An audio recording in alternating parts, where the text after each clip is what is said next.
क्या आपको पता है एनसीएलटी क्या होता है और इसका आपके रियल एस्टेट इन्वेस्टमेंट पर क्या असर पड़ सकता है?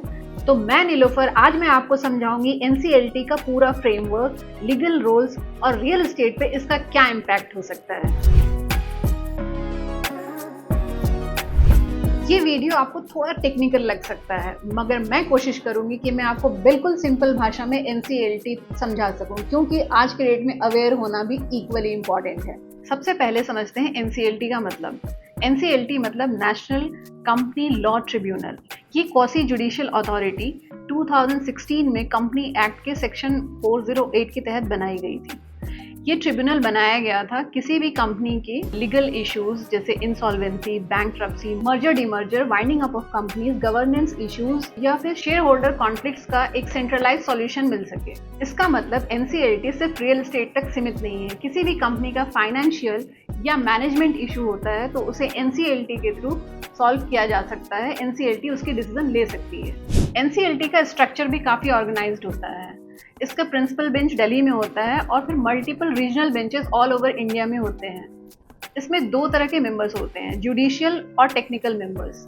जुडिशियल मेंबर्स में मोस्टली रिटायर्ड जजेस होते हैं और टेक्निकल मेंबर्स वो प्रोफेशनल्स होते हैं जिनके पास फाइनेंस, लॉ या कॉर्पोरेट मैनेजमेंट का एक्सपीरियंस होता है। इन सबको सेंट्रल गवर्नमेंट अपॉइंट करती है। So yes, it's an important setup और आज की डेट में रियल एस्टेट का एक इम्पॉर्टेंट पार्ट भी बन चुका है। अब आप सोच रहे होंगे कि रियल एस्टेट के प्रोजेक्ट्स एनसीएलटी में क्यों जाते हैं। तो जब कोई बिल्डर, जब कोई डेवलपर अपने फाइनेंशियल कमिटमेंट्स पूरे नहीं कर पाता, किसी भी तरह की पेमेंट रोक देता है या कंस्ट्रक्शन कंप्लीट नहीं कर पाता, तो उसके against creditors insolvency application file करते हैं। अब ये क्रेडिटर्स भी दो तरह के होते हैं, फाइनेंशियल क्रेडिटर्स और ऑपरेशनल क्रेडिटर्स। फाइनेंशियल क्रेडिटर्स में बैंक, एनबीएफसीज और होम बायर्स आते हैं और ऑपरेशनल क्रेडिटर्स इसमें वेंडर्स, कॉन्ट्रैक्टर्स ये सारे आते हैं। अब इसका मतलब ये है कि अगर टोटल अलॉटीज के 10% या फिर सब मिला के 100 ऑफ द अलॉटीज मिल करके इंसॉल्वेंसी की एप्लीकेशन इनिशिएट करा सकते हैं अंडर सेक्शन 7 ऑफ आईबीसी 2016। लेकिन रियल कंफ्यूजन तब शुरू होता है जब कोई प्रोजेक्ट एनसीएलटी के अंदर चला जाता है। तब मन में ये सवाल आते हैं कि अब क्या होगा, क्या ये प्रोजेक्ट दोबारा बनेगा, क्या पैसे वापस मिलेंगे, होना क्या है। तो चलिए सिंपल भाषा में समझते हैं कि एनसीएलटी में किसी प्रोजेक्ट के चले जाने के बाद आगे का क्या प्रोसेस होता है। सबसे पहले ट्रिब्यूनल एक मोरेटोरियम डिक्लेयर करता है।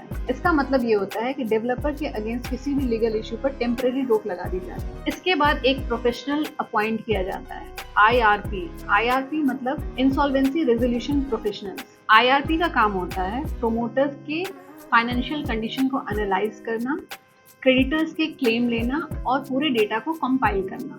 उसके बाद फॉर्म होता है सीओसी, कमिटी ऑफ क्रेडिटर्स, जिसमें वो सब लोग होते हैं जिन्होंने पैसे दिए होते हैं। ये कमेटी डिसाइड करती है कि रेजोल्यूशन प्लान क्या होना चाहिए। क्या ये प्रोजेक्ट किसी थर्ड पार्टी इन्वेस्टर को दे दी जाए या फिर कंपनी के कुछ एसेट्स बेचे जाएं और इसे आगे देखा जाए, या फिर किसी नए टर्म्स पे सेम डेवलपर को दे दिया जाए। लेकिन जब तक कमेटी के 66% मेंबर्स उस रेजोल्यूशन प्लान को अप्रूव नहीं कर देते, वो आगे नहीं बढ़ता। एंड देन फाइनली एनसीएलटी उस रेजोल्यूशन प्लान को अप्रूवल देता है और तब जाके वो रेजोल्यूशन प्लान वैलिड बनता है। अब हम नोएडा में कुछ रियल एग्जांपल्स के साथ एनसीएलटी के इम्पैक्ट को समझते हैं। आम्रपाली ग्रुप का केस, ये सबको पता है आज की डेट में। आम्रपाली का केस एनसीएलटी के साथ सुप्रीम कोर्ट में भी गया। सुप्रीम कोर्ट ने फिर एनबीसीसी को अपॉइंट किया और अब एनबीसीसी बना करके इसे फेज वाइज हैंड ओवर कर रही है। इसी तरह जेपी इंफ्राटेक के केस में 25,000 से भी ज्यादा बायर्स अफेक्टेड हुए और अब इसे सुरक्षा ग्रुप ने लिया है और अब वो इसे बना करके अलॉटीज को अलॉट करेगी। तो क्या ये प्रोसेस सिंपल है? बिल्कुल भी नहीं। कई बार रेजोल्यूशन प्लान बनने में 6 से 12 महीने तक का समय लग जाता है और अगर रेजोल्यूशन प्लान किसी वजह से रिजेक्ट हो जाता है तो प्रोजेक्ट लिक्विडेशन में चला जाता है, जिसमें कंपनी के एसेट्स बेच करके क्रेडिटर्स की रिकवरी करने की कोशिश की जाती है। लेकिन लिक्विडेशन के केस में बायर्स के लिए रिकवरी मुश्किल हो जाती है, इसलिए रेजोल्यूशन प्लान ही बायर्स के लिए बेटर होप होती है। ये पूरा प्रोसेस काफी टफ और टाइम कंज्यूमिंग होता है, लेकिन इसका ये मतलब नहीं कि कुछ नहीं हो सकता। जो बायर्स इन्फॉर्म्ड और अवेयर रहते हैं, ग्रुप बना करके लीगल फाइट करते हैं, वो अक्सर रेजोल्यूशन तक पहुंच जाते हैं। तो तो अगर कोई ऐसा प्रोजेक्ट जो NCLT में चला गया है जिसमें आपकी भी इन्वेस्टमेंट रही हो, तो आप पैनिक मत कीजिए। अपने प्रोजेक्ट की हर हियरिंग, ऑर्डर और रेजोल्यूशन प्लान को ध्यान से समझिए। लीगल एडवाइजर अपॉइंट कीजिए जो आपके राइट्स को सेफ गार्ड कर सके।